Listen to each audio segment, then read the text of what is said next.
Bonjour à toutes et à tous. Merci d'être sur cette présentation métier donc d'un ancien étudiant de l'école.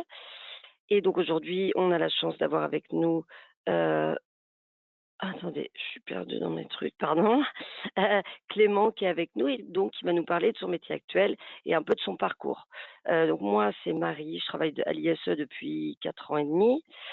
D'abord en tant que chargée des admissions et ensuite plutôt sur les événements. C'est pour ça que je suis là, entre autres. Et donc, je vais co-animer avec Clément cette séance qui va durer 1 heure ou moins, peu importe, on verra le temps que ça nous prend. Et surtout, je voulais vous préciser qu'il est possible de poser des questions par écrit, donc on ne va pas vous donner la parole parce qu'on peut être un certain nombre et donc ça serait un petit peu, ça serait pas pratique, ce serait pratique pour personne. Donc du coup, vous pouvez les poser dans l'onglet questions et on prendra, je t'ai pas demandé Clément, mais est-ce qu'on les prend petit à petit ou est-ce qu'on les traite à la fin? Bon, on peut-être faire voir s'il y a une vague de questions après chacune des questions que tu vas me poser, Oui, comme ça, ce sera très bien. ouais, ça marche. Donc ouais, on va faire comme ça, on va prendre les questions, petit à petit après chacune de nos questions. Enfin voilà, vous comprendrez. Si jamais on n'y répondait pas par manque de temps, mais ça m'étonnerait, n'ayez pas peur. Moi, je vous envoie, suite à cette présentation, je vous renverrai un mail avec les liens pratiques, c'est-à-dire les liens vers notre site, vers la candidature si vous êtes intéressé, vers les autres événements et un lien de prise de rendez-vous avec moi si besoin. Donc de toute façon, on répondra à vos questions à un moment donné, mais on va tout faire pour y répondre maintenant. Très bien. Bon, bah, c'est parti. Alors, Clément, est-ce que tu peux te présenter? Bien sûr. Donc bonjour, moi c'est Clément Jansan. Je suis actuellement responsable de site pour une structure qui s'appelle la Recyclerie Sportive, qui est une association à la base, basée un petit peu partout en France et beaucoup en Île-de-France. Et, euh, et je suis là parce que j'ai terminé mon cursus à l'ISE en 2020. Euh, donc j'avais fait le master en ingénierie et droit de l'environnement. Super. Et donc, est-ce que tu peux présenter un peu plus précisément ce parcours scolaire? Donc même post-bac, et cetera. Comment t'en es venu à postuler à l'école? Comment t'en es venu à ce domaine-là, et cetera. Ouais, alors moi j'ai un parcours un peu, que c'est une reconversion professionnelle. À la base, j'ai fait des études de commerce international. J'ai bossé chez Nicolas, j'ai bossé en Inde, j'ai fait du marketing stratégique, etc. Ensuite, j'ai fait des études en vin et spiritueux. Donc j'ai été caviste et j'ai tenu des boutiques de vin pendant plusieurs années. Et ça me convenait plus. Au bout d'un certain temps, ça me convenait plus du tout. Donc je suis entré à l'ISE directement en bachelor. J'ai fait un petit stage de conversion biologique dans un ESAT. Donc un ESAT, c'est une structure qui fait travailler des personnes handicapées. Et donc je les ai aidés à monter un dossier pour avoir un agrément en bio et donc leur permettre de développer leurs activités. Et ensuite, j'ai fait 2 années de master en alternance à la recyclerie sportive, donc à l'ISE, et j'ai été embauché en CDI à la fin. Très bien. Et, euh, et donc, tu t'es dirigé vers ce domaine-là par conviction personnelle, par un élément peut-être déclencheur. Totalement par conviction personnelle. Alors l'élément déclencheur, ça a été quand j'étais caviste. J'ai eu une discussion avec un vigneron bordelais qui, à l'époque, m'avait soutenu que c'était impossible de bosser en bio et de bosser correctement à Bordeaux. Sauf que bah, j'avais fait des études dedans, donc je savais très bien que ce qu'il me disait, c'était faux. Et Mm. je m'étais là-bas, j'avais voulu faire ma reconversion professionnelle, toujours en restant dans le monde du vin et aider les vignerons à se reconvertir et à changer leur façon de travailler. Bon, ça a un peu changé depuis le parcours professionnel, mais à la Mm. base, c'était ça. Ok, ok, très bien. Et donc, toi, tu as fait ton alternance, tu as dit les 2 ans à la recyclerie, du coup. Tout à fait, Ouais, tout à fait. donc c'est bien. Et puis, tu es resté là-bas. Ouais, j'ai commencé en tant que agent de collecte. J'avais besoin de quelqu'un pour conduire le camion et trouver un maximum de matériel. Et puis ça s'est développé. Et au final, j'ai pu monter en grade. Et là, actuellement, je suis à la tête d'une équipe de 14 personnes. Ouais, donc c'est bien. Belle évolution. Et donc, du coup, la recyclerie, exactement, si tu peux en parler un peu plus juste Bien sûr. pour qu'on contextualise. Alors, à la base, la recyclerie sportive, c'est une association un petit peu comme Emmaüs, la Croix-Rouge ou toutes les petites ressourceries que vous pouvez trouver un peu partout en France. mais qui est spécialisé dans le matériel de sport. Donc, en gros, son métier, c'est d'aller trouver du matériel de sport qui est sur le point d'être jeté ou que les gens souhaitent donner. Donc, quand je dis les gens, ça peut être les particuliers, mais ça peut aussi être des entreprises ou d'autres structures. De le retrier, de le revaloriser et ensuite de le redistribuer dans des boutiques solidaires. Le but, il est double. Le premier, c'est qu'on évite du déchet dans le monde du sport. Il faut savoir que le déchet, c'est quand même 104 000 tonnes de, enfin, le monde du sport, c'est quand même 104 000 tonnes de déchets par an. Mmh. Et le deuxième, c'est de permettre l'accès à la pratique sportive pour tout le monde. En fait, le premier frein à la pratique sportive, c'est le budget, et notamment le budget pour l'équipement. Donc nous, si on peut produire des équipements à bas coût, notamment dans les quartiers défavorisés, bah, c'est qu'on est rempli notre mission. Ouais. Donc voilà, ça c'est la base de la recyclage sportive. Donc on a 8 répartis. On a trois en Île-de-France. Et puis ensuite on en a à Marseille, à Lyon, à Bordeaux. On avait Roubaix aussi. Et là on s'implante dans le 93 aussi cette année. Et pour encore mieux faire notre boulot, on a créé une entreprise qui s'appelle Sport Circulaire, dont j'ai la charge aussi maintenant, parce qu'elle est rattachée à l'association que je dirige. Et donc cette entreprise, c'est une entreprise de collecte de déchets qui s'inscrit dans la toute nouvelle filière, ce qu'on appelle la responsabilité élargie du producteur. C'est quelque chose qu'on apprend à l'ISE d'ailleurs. Et donc c'est une nouvelle filière de déchets qui a été créée et donc qui est axée spécifiquement sur le matériel de sport. Et donc notre boulot, c'est de collecter tout le matériel de sport, tout le déchet sportif en Île-de-France, de le retrier et d'essayer de le revaloriser. OK. Et donc ouais, il y a double, c'est bien, il y a double fonction, il y a être solidaire, environnemental, donc c'est vraiment, là pour le coup. Et par exemple, si on a un particulier, là c'est à titre perso, mais j'en profite. Si on a un particulier qu'on habite La Rochelle, par exemple, on peut vous envoyer faut faire comment? Alors, La Rochelle, on n'est pas basé là-bas, malheureusement. Alors, soit bah, quand tu te balades Ouais, vers dans les Paris, villes tu où peux vous ramener du êtes? matériel. Ouais. Soit tu peux aller à Nantes. Il y a une autre association qui s'appelle Supporter qui fait le même travail que nous, mais Mmh. spécifiquement sur la région nantaise. Donc, OK. carrément directement leur déposer du matériel. Et sinon, il y a un truc assez incroyable, c'est les autres ressourceries généralistes qui sont pas forcément spécialisées dans le Oui, sport. mais c'est ça, c'est qu'on en a Emmaüs, etc., sont toujours preneurs. ouais. Mmh. OK, très bien. OK, parfait. Et donc aujourd'hui, est-ce que tu peux, nous présenter vraiment, le métier, enfin le poste que tu occupes aujourd'hui, voilà les différentes missions? Ok, alors moi, c'est essentiellement une mission de coordination. C'est-à-dire que je suis à la tête d'un entrepôt de 5000 mètres carrés et d'une équipe de 14 personnes qui comprend des salariés qui viennent de l'insertion professionnelle, des salariés un peu plus lambda, des alternants, des stagiaires, etc. Et du coup, mon boulot, c'est d'essayer de coordonner toute cette équipe et tout ce site-là pour faire en sorte que le travail soit fait. Alors, ce travail, c'est un travail qui rentre dans plusieurs réglementations. Il y a la réglementation déchets, il y a la réglementation des installations classées pour la protection de l'environnement, les fameuses ICPE. Donc on est classé ICPE. Vous avez toute la réglementation, bien évidemment, tout ce qui est droit du travail, sécurité, protection incendie, etc. Et donc moi, mon but, mon métier, c'est de faire en sorte que tout ça, ça tourne sans problème. Mmh. Donc ça me demande des connaissances en droit de l'environnement, ça me demande des connaissances un peu en management, ça me demande des connaissances en sécurité en entreprise et ça demande des connaissances surtout dans le monde du déchet. Ça fait beaucoup.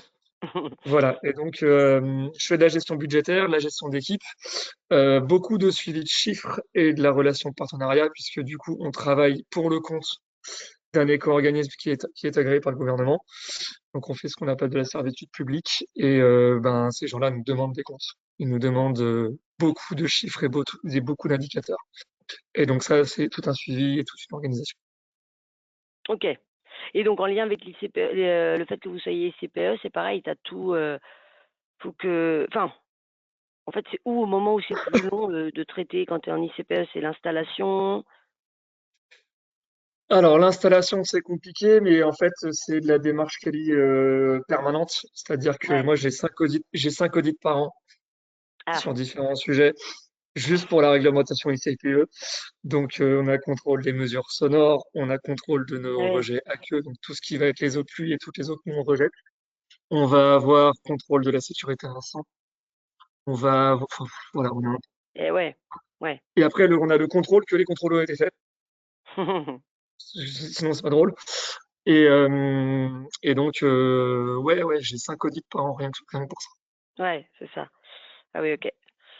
Très bien. Là, c'est bien, c'est parce que tu balayes, une bonne partie des compétences que vous voyez, enfin, qu'il est possible de voir en master, là, entre ICPE, qualité, sécurité, management, environnement.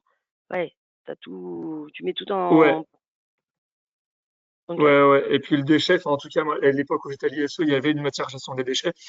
Et sur le moment, je n'ai pas forcément super bien prêté attention. J'aurais dû. Mmh. Mmh.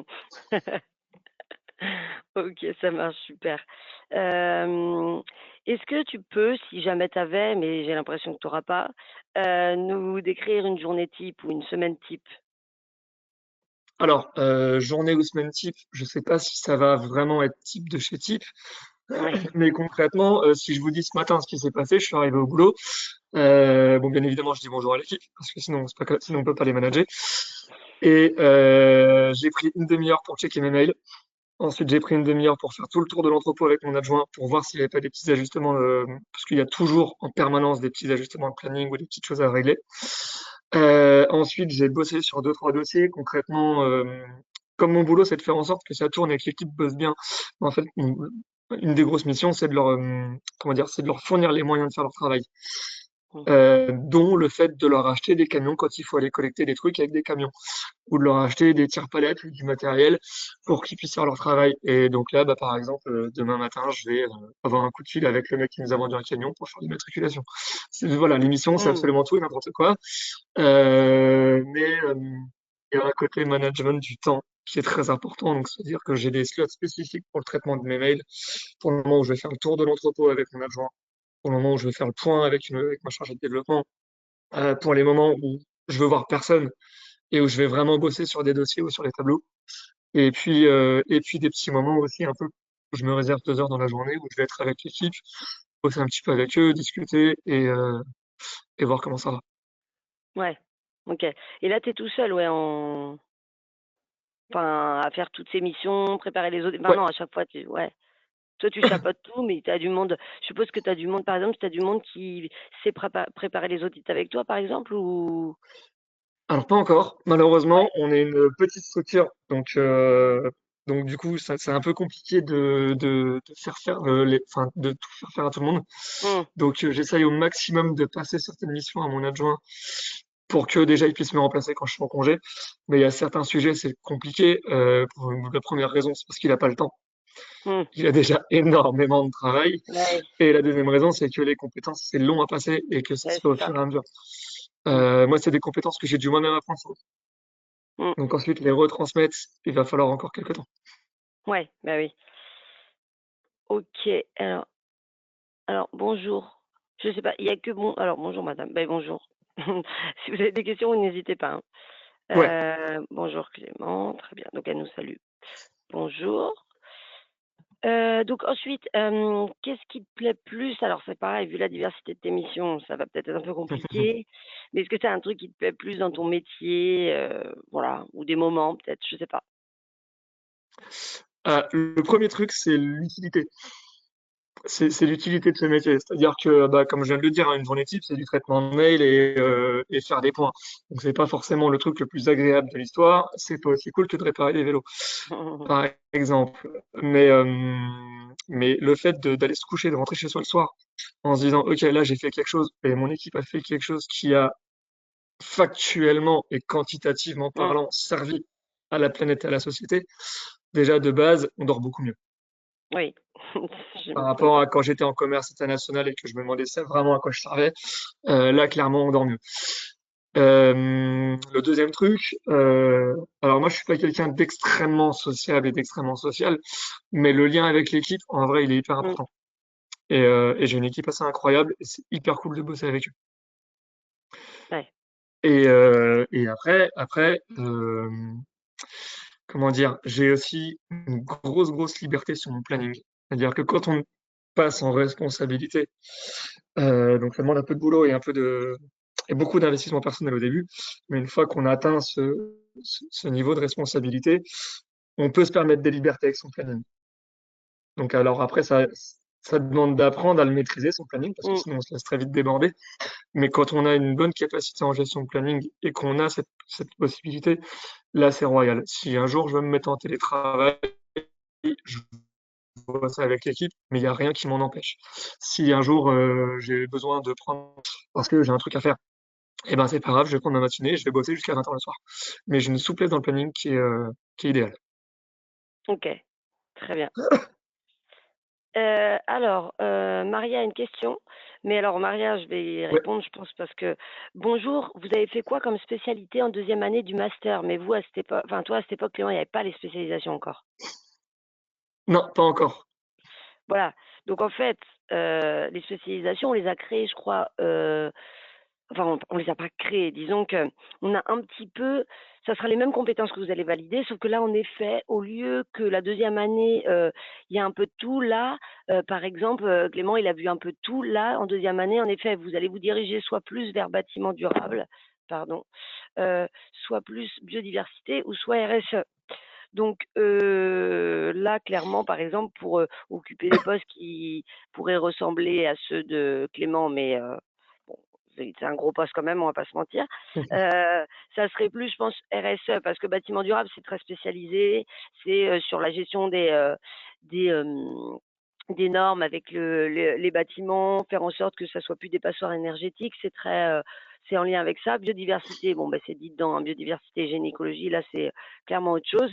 Et RSE, vous aurez ce qui est donc responsabilité sociétale des entreprises. Vous allez voir les ICPE, vous allez voir un peu la gestion des déchets, etc. Donc, je pense que le plus en lien, ça serait la spécialisation transition écologique et RSE. Voilà. Alors, Voilà. ensuite, est-ce Après, que... si je peux me Oui, vas-y, permettre, vas-y, vas-y, vas-y. rapidement là-dessus, parler par exemple de la spécialisation développement, Ouais, enfin bâtiment durable. À mon sens, tu vas avoir plusieurs types de métiers dans cette spécialisation-là. Tu vas avoir les gens qui vont être un peu exécutants et qui vont avoir l'aspect très technique, et peut-être qu'il va y avoir le côté chargé ou chef de projet. oui, oui, oui, pardon, oui, oui, c'est Et clair. ça, si on passe enfin, à la tête d'une équipe qui est chargée de projet, très vite, on peut gagner en souplesse, enfin, on peut Oui, arriver sur ce type de métier-là. oui, oui, c'est clair, complètement. Merci pour la précision. Et quelle est la... Alors, euh, tu l'as un peu dit, je pense, mais quelle est la finalité, pardon, de tes projets? Donc, à quoi sert ton métier concrètement? Ouais, bah là du coup, oui, oui, c'est vrai que je l'ai dit. Premier métier, enfin, le premier but, c'est d'éviter du déchet, ou du moins de le traiter correctement. Ouais, Parce qu'on va pas tout sauver, hein, on va pas se mentir. Tout ce qu'on ouais, c'est collecte, on ça. va pas réussir à le revendre.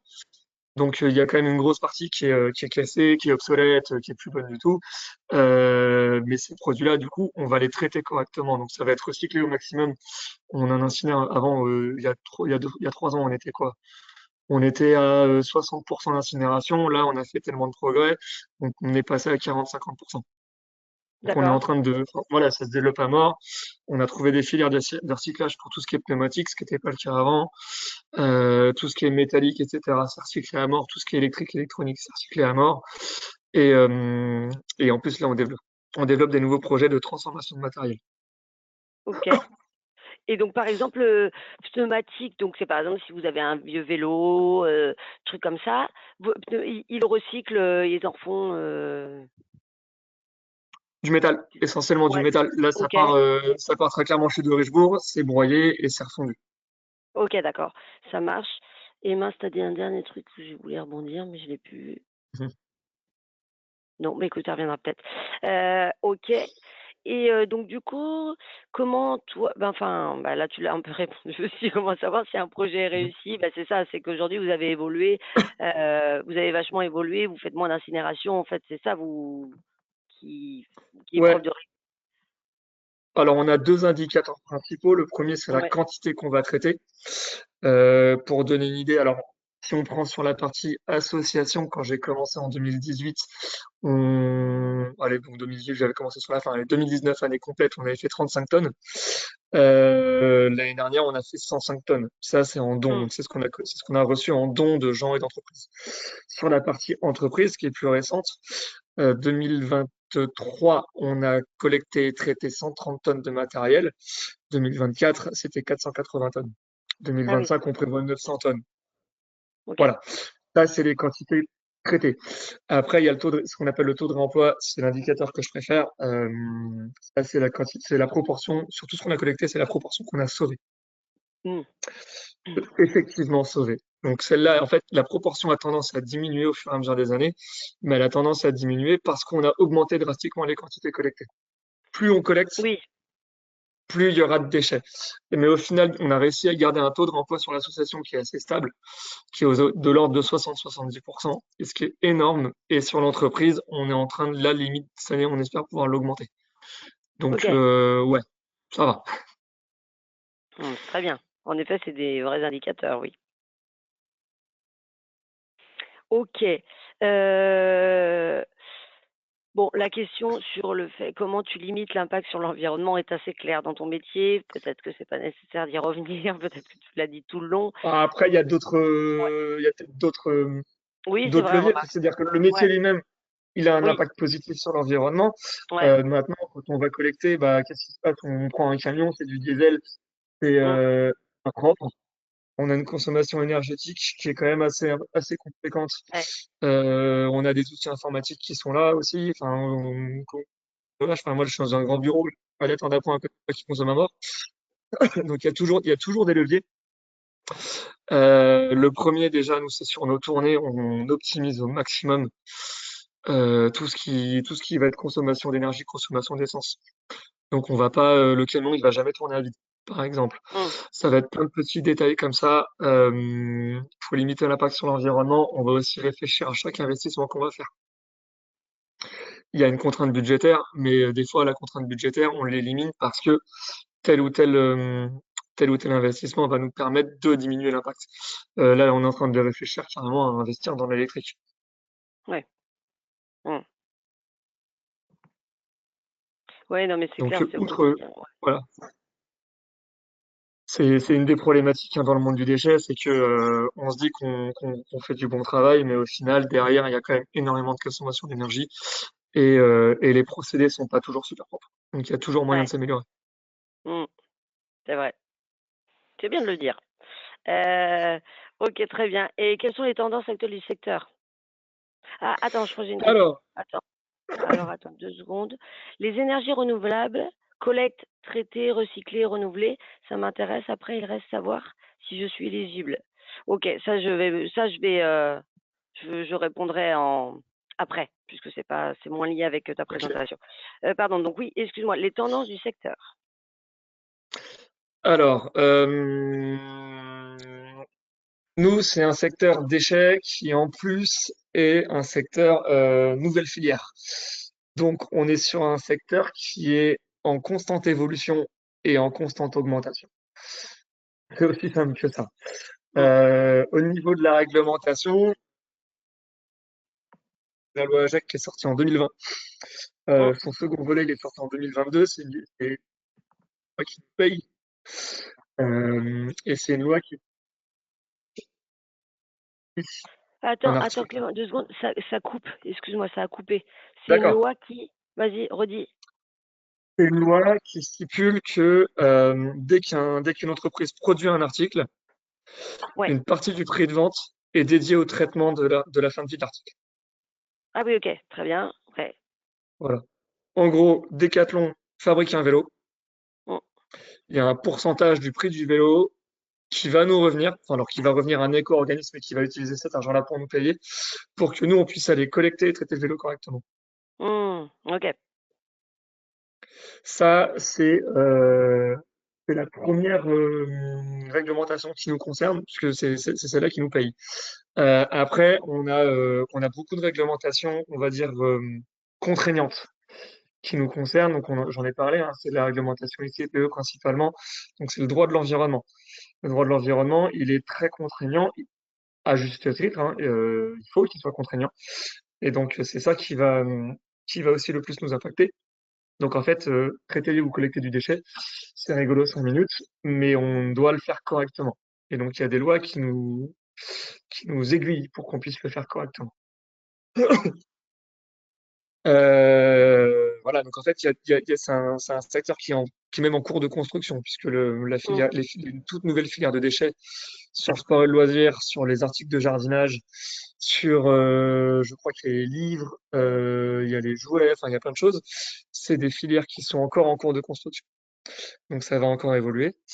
Et du coup, la tendance en plus, c'est que au niveau recrutement, ça augmente. C'est peut-être un des Mm. rares secteurs qui recrute actuellement. Ouais. Mm. Ouais, ça c'est bien. Et du coup, oui, c'est qu'il y a je suppose qu'il y a des équivalents, comme tu disais, dans les autres secteurs, jardinerie, là, tu disais. Tout à fait. Tout à Ouais. fait. On a eu, alors là, c'est deux têtes, hein. Deux têtes, il y a quatre filières qui se sont, enfin, alors, il y a plus, je crois qu'il y a une vingtaine de filières. Mais là, j'en ai deux têtes quelques-unes. Vous avez du coup la filière des articles de bricolage et jardinage thermique. Donc tout ce qui va être tondeuse à essence, toutes les machines, Mmh. les tronçonneuses, les machins, etc. Donc là, vous avez une filière spécifique sur ces articles-là, qui a été créée en même temps. Il y a une filière sur les jouets, il y a une filière sur les livres, une filière sur le BTP. C'est-à-dire que maintenant, Et tout ce oui. qui va être BTP, vous avez une obligation de reprise et une obligation de traitement correct. Donc il y a des filières qui ont été créées là-dessus. Et tout ça, ça a été lancé en 2022. Donc les entreprises Mmh. qui ont pris ces marchés-là, elles sont encore en cours Ouais. d'augmentation, elles sont encore en et sur ces secteurs. Et du coup, ça va pas s'arrêter d'augmenter pendant les 10 prochaines années. Mmh. Ouais, bonne nouvelle. OK, alors j'ai une question. Maria, donc elle remercie pour la réponse précédente et quelles étaient vos missions et tâches quotidiennes en tant qu'alternant et quelles sont donc les compétences clés que vous avez acquéries durant cette alternance? Alors, pendant mon alternance, j'étais quand même beaucoup dans l'opérationnel. C'est-à-dire que j'étais pas tant que ça derrière l'ordinateur, j'étais beaucoup derrière le camion ou les mains dans le cambouis. Donc je prenais le camion, j'allais collecter du matériel, je déchargeais et puis après avec les collègues, on triait, on préparait au remploi, on faisait tout ce qu'on pouvait. Mais j'avais une autre mission à côté qui était celle d'ailleurs qui finançait mon poste. C'est-à-dire que j'ai réalisé une étude dans le gisement du déchet sportif en Île-de-France pour le compte de l'ADEME. Mmh. Oui. Voilà. Donc j'avais cette partie-là et j'avais une partie de développement aussi. Donc quand je dis que je traite des mails, c'est que vraiment je traitais beaucoup de mails. C'est-à-dire que du coup moi je devais essayer de trouver des nouveaux partenaires, des nouveaux donateurs. Par exemple Decathlon, hein, quand j'ai commencé, on avait 4-5 Decathlon dans notre scope. Là, maintenant, j'en ai 35 qui bossent avec nous Mmh. et on a réussi à monter un partenariat national avec eux. Et ça a été beaucoup de travail. Donc, je faisais ça pendant mon alternance aussi. Ouais. Donc, il y Et avait une là grosse au partie Ouais, opérationnelle et une partie développement. ouais. Et là, aujourd'hui, vous avez, ouais, en fait, quand tu fais du développement, ouais, du développement, tu tapes sur toutes mince, comment on dit? Les marques de sport. Enfin, je dis les marques, c'est pas les enseignes de sport, tu fais ça, enfin et peut-être des collectivités, des écoles, enfin, des trucs comme ça aussi? Tout à fait. Tout à Ouais. fait. Donc, je bosse avec Decathlon, avec Intersport pour ce qui va être magasin sport. Je bosse aussi bosser avec des marques. Pas plus tard Mmh. qu'hier, on était aussi chez d'Adidas pour récupérer, je crois qu'il y avait 300 ou 400 paires de chaussures, toutes neuves. Ah Euh, ouais, pourquoi toutes neuves? Parce que Ouais, en fait, ils ont des showrooms, toutes ces entreprises-là, toutes ces marques, elles ah ont des oui, c'est showrooms vrai. qui Mmh. présentent les produits. Mmh. Donc, elles ont aussi tous les échantillons que les Ouais, commerciaux les vont utiliser prototypes pour et aller tout, faire leur ouais. vente. OK. Voilà, le mec de chez Adidas qui doit vendre la nouvelle Stan Smith à Decathlon, bah, il va débarquer avec un autre Stan Smith pour montrer au commercial Decathlon Mmh. qui a des Stan Smith. Ah Et oui, oui. toutes ces chaussures-là, elles ont été déballées. Donc, après, il les remballe, mais c'est plus vendable. Donc, Mmh mh. celles-là, avant, il les jetait, maintenant, il nous les donne. OK. Je bosse avec, en effet, des collectivités locales. Alors, ça peut être tout ce qui va être des déchetteries. Ça peut être Ouais. des lieux de Oui. pratique sportive. Donc, on bosse avec des gymnases Mmh. de la mairie de Paris. On bosse avec des établissements scolaires, des collèges et lycées Ouais. qui Mmh. renouvellent régulièrement leurs équipements. Mmh. On bosse avec des bailleurs. Donc, tout ce qui va être copropriété, bailleurs sociaux, Paris Habitat, etc. Quand vous avez un immeuble qui est là depuis 50, 60 ans et qu'il y a des familles qui ont tourné enfin, pas tourné, ça s'est Ouais. renouvelé. Quand Mmh. les gens ils déménagent, ils ont laissé les vélos des gamins. Ils Mmh. ont oublié des trucs. Nous, les vélos, en fait, on va les récupérer une fois de temps en temps. parce que le OK, gardien nous appelle et nous dit, là, je voudrais faire un vide. Donc, on a tout un procédé avec eux et on récupère tout ça. OK. Oui, c'est vrai que c'est large du coup. Ça peut être large, ouais. Et puis, on a des particuliers, hein, ça représente maintenant 20% de ce qu'on reçoit. Directement, Mmh. les particuliers qui viennent nous donner du matos. Ouais, c'est bien. OK. Et vous est-ce que vous faites, est-ce que vous êtes, vous pouvez avoir un rôle, conseiller ou de prévention par exemple sur, enfin, est-ce que par exemple si vous arrivez ouais non en fait, ils décident de s'en débarrasser, vous avez aucun pouvoir et c'est pas votre rôle de dire, que c'est encore en état de marche par exemple? Alors oui et non. Comment dire? Nous, notre rôle, c'est justement de savoir si oui ou non le produit est en état de marche. Ouais. Après, le rôle de prévention avant, en effet, c'est pas le nôtre. Mmh. Et au contraire, on a presque tout intérêt à laisser les gens nous donner le Oui, matériel, parce que derrière, oui, ça nous permet de nous alimenter. oui, Maintenant, c'est vrai. et ça, c'est toute la difficulté de notre métier, c'est d'avoir le discours anti-consumériste, donc de dire aux Mmh. gens, attention, consommez pas trop, gardez votre matos, faites-le durer. Ouais. Et à côté de ça, on en a besoin. Donc après, on a des ateliers, ce qu'on appelle de co-réparation, où on apprend aux gens à réparer leur vélo, leur trottinette, leur skateboard, etc. Donc Ouais, pour OK, déjà oui. éviter Mmh. qu'ils le cassent. OK. Très bien, très clair. Donc on a une question. Clément, s'il vous plaît, puis-je savoir comment vous avez fait pour pouvoir avoir les contacts directs des donateurs? Ah bah, je pense que c'est les particuliers qui contactent, je sais pas. Vas-y. Ah, alors, les particuliers, nous, ça passe beaucoup par les réseaux sociaux, ça passe pas Mmh. mal par des actions de sensibilisation qu'on fait en extérieur. Donc, on a tout un pôle, on a toute une équipe pour ça. Généralement, c'est des actions qui sont commandées par les collectivités locales. Admettons la mairie de Massy, ils nous donnent une subvention de tant d'argent. Et en échange, on doit réaliser tant d'actions de sensibilisation au pied des immeubles, dans les cités, dans les quartiers, chez les gens, dans les entreprises. Où donc on va faire plein d'ateliers, on va faire plein d'activités avec les gens et on en profite pour leur tenir le discours. N'hésitez pas, si vous avez du matériel dont vous souhaitez vous débarrasser, le mettez pas à la poubelle. C'est des choses Mmh. qui se donnent, c'est des choses qui se jettent pas. Et voilà. Après, ça c'est pour les particuliers, pour les entreprises et les autres partenaires que j'ai. Je vais pas dire comment je l'ai fait, c'est un truc qui s'apprend et c'est un boulot de commercial. Je Ouais. vais pas vous donner les contacts et voilà, ça se recherche. Euh, Astuce, alors ça, bon, astuce recherche de boulot et de stage pour plus tard aussi, qui sert à tout le monde quand on a compris la structure des adresses mail d'une entreprise. Oui. Ensuite, on n'a plus qu'à avoir le nom de la personne. Ouais et tu fais oui, c'est la même forme, ouais. Donc, vous allez Ouais. sur LinkedIn, vous trouvez, si vous voulez trouver le nom de quelqu'un, enfin, si vous voulez trouver l'adresse mail de quelqu'un, vous allez sur LinkedIn, vous cherchez le poste de la personne, vous trouvez son nom et vous avez ensuite la structure de l'adresse mail de la personne. Ouais. Ça marche très bien. Ouais, ça marche très bien en effet. OK, très bien. Alors attends, j'ai une autre question, puisque je vois bien. Bonjour et merci pour ce partage. Ma question concerne la façon dont vous avez trouvé l'alternance. Avez-vous trouvé l'association d'accueil, puis vous vous êtes inscrit à l'ISE, ou bien c'est l'inverse, vous vous êtes inscrit, puis vous avez cherché une entreprise d'accueil? Comment convaincre une entreprise de vous accueillir? Ouais.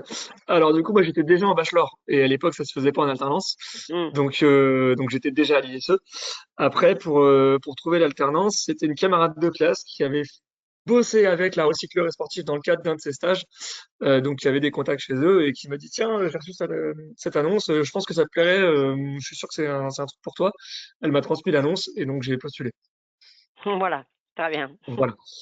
Ouais, Euh, Bon endroit pour trouver des annonces, c'est le réseau T3, TEEE, je crois.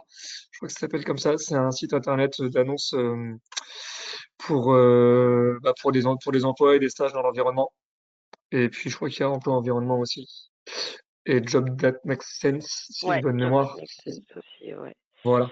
Ça, c'est des plateformes de recrutement dans le secteur de l'ESS et de l'environnement.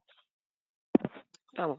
OK, très bien et à ce sujet, hem, vous pouvez tout à fait postuler avant à l'ISE, avant d'avoir une entreprise, ça c'est pas un problème et en plus des recherches personnelles, mais évidemment, il faut pas du tout négliger les recherches personnelles, j'insiste quand même. Vous allez, une fois inscrit, entrer dans notre base de données et donc vous allez pouvoir bénéficier d'offres que nous on reçoit en direct, puisque comme ça fait 30 ans qu'on existe, on a on a un carnet d'adresses assez important. Mais bon, l'avantage de trouver par soi-même, mine de rien, c'est que vous choisissez déjà votre secteur. Enfin, voilà, c'est quand même un peu plus valorisant en plus de la trouver, mais notez qu'on vous accompagne dans la recherche. Alors, attends, j'ai d'autres questions. Bonjour, pouvez-vous donner le nom de la plateforme spécialisée dans le recrutement dans le domaine de l'environnement? Ce qu'on vient de dire, c'est ça peut-être? Ouais, je sais pas si j'ai accès aux commentaires, moi. Si, alors, tu as un petit onglet questions. Ouais, C'est alors attends, quoi? il est où question? Ouais, très bien. Donc, tu Je vais les peux, mettre rapidement. Alors, je sais pas si je peux écrire quelque part. si tu peux écrire Euh, normalement dans le bloc en bas et tu feras envoyer à tous si tu y arrives. Ça a Sinon, je pas le fais, l'air de me dis-moi. mettre de curseur. Sinon, je le fais. Ah, faut que tu cliques sur sur un message, peu importe, une question. Et après, en fait, tu peux répondre. D'accord, alors je vois Quoi? T3. Ah oui, voilà, il y a T3E. Bon, je vais répondre après TE. Alors attends, je vais te trouver ça en 30 secondes. Tac, hop, c'est ça. Euh, Si je tape plutôt emploi environnement.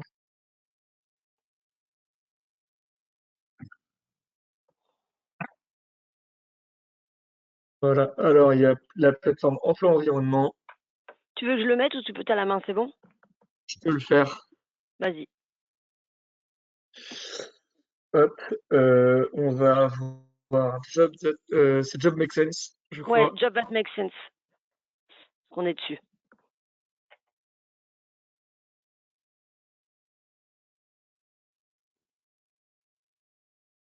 Make Sense. Et après, le dernier, du coup, je crois que c'était, alors, réseau TE,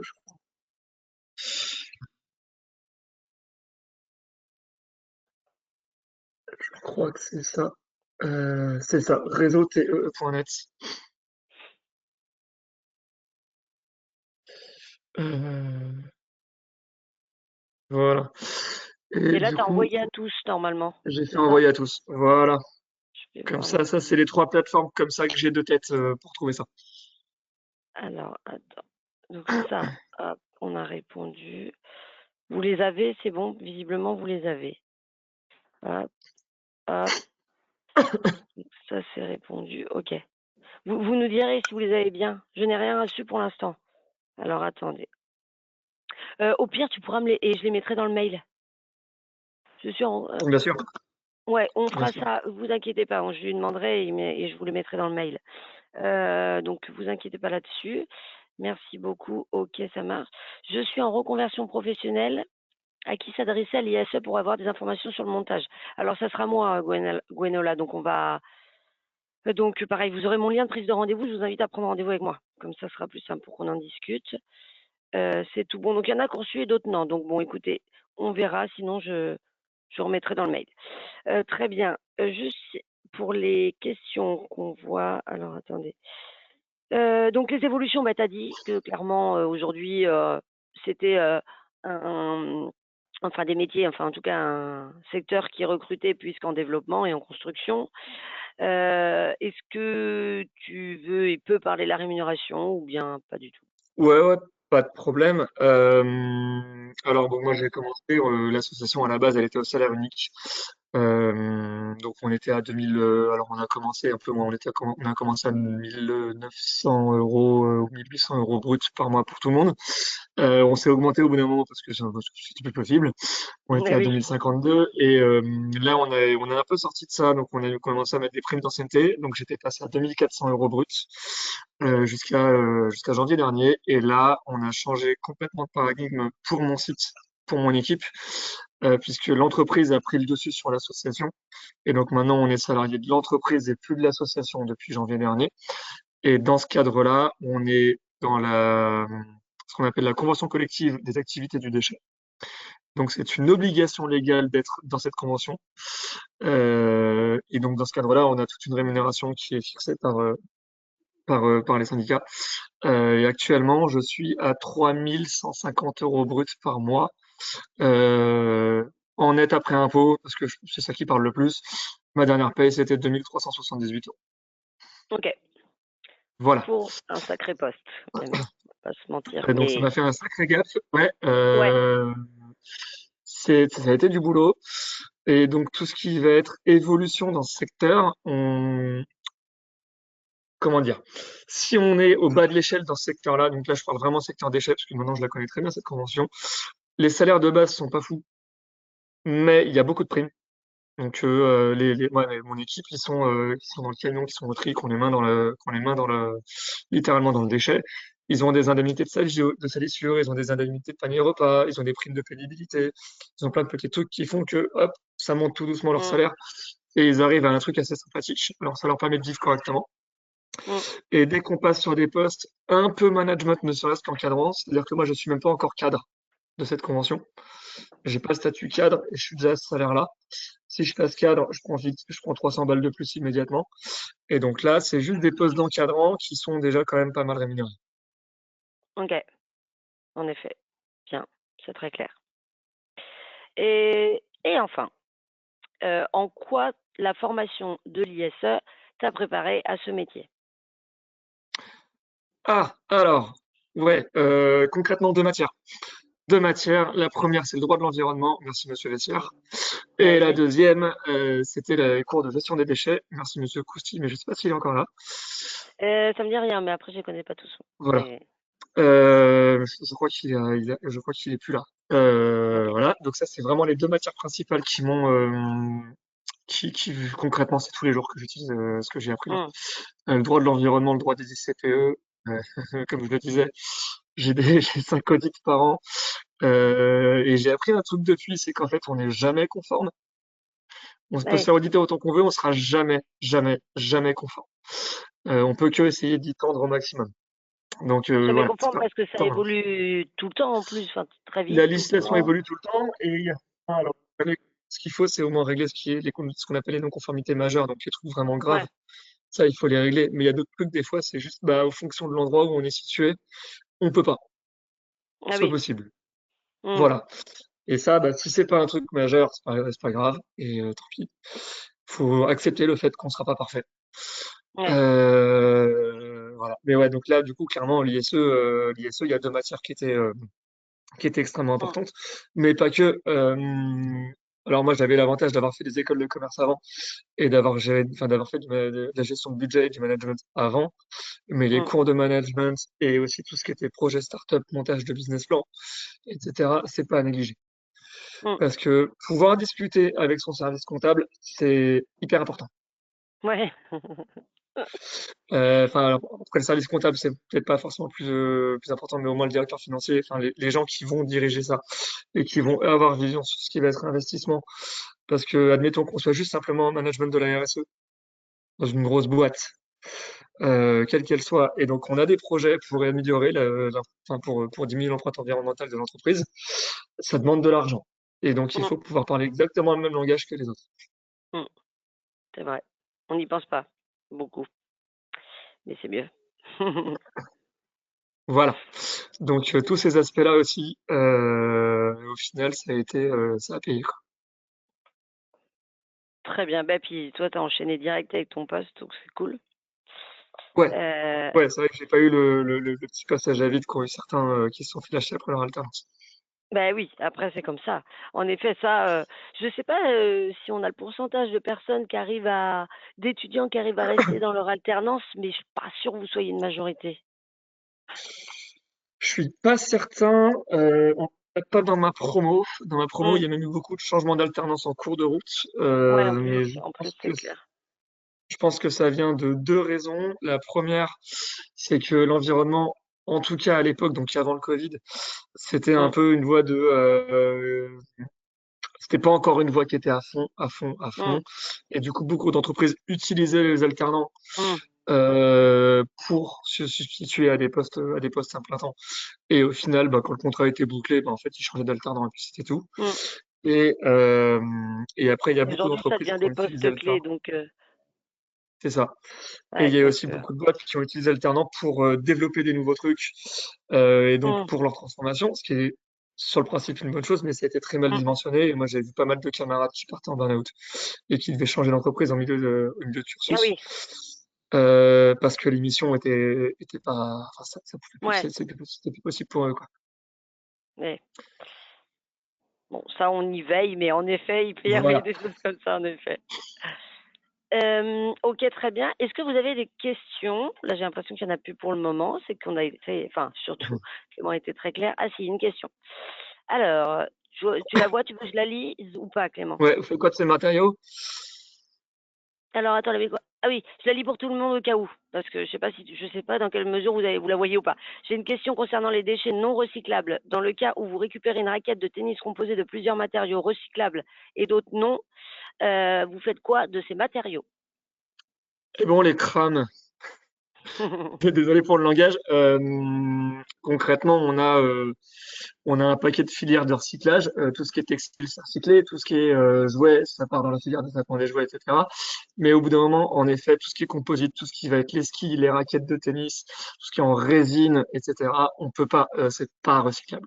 Donc on les incinère. On les enfouit pas. C'est déjà une bonne chose. Et l'incinération, alors moi j'ai des contraintes qui me sont imposées. C'est-à-dire que je dois obligatoirement en faire une valorisation énergétique avec un rendement minimum de 0,65, je sais plus quoi, me demandez pas l'unité. Moi, on m'a donné un chiffre, je respecte ce chiffre, et voilà. Donc, on les envoie sur un site de traitement de chez Veolia qui nous garantit, il nous produit derrière des certificats comme quoi c'est incinéré et que ça produit de l'énergie. Très bien. Clair, clair, clair.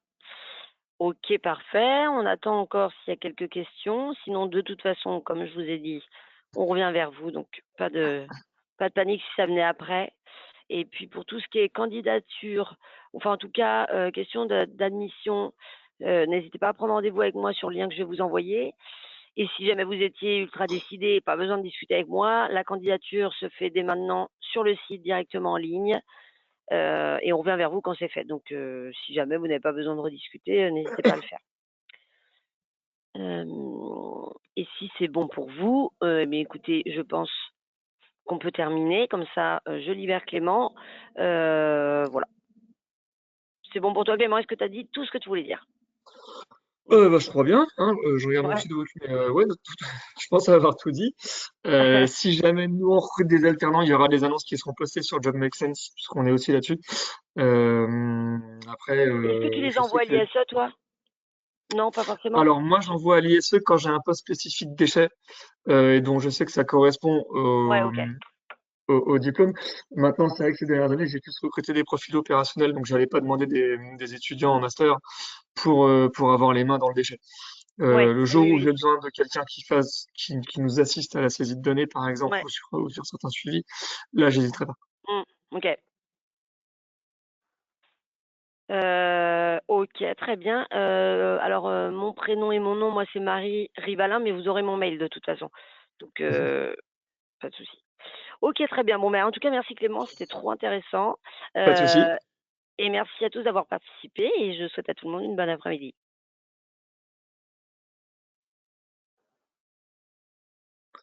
À bientôt. Au revoir.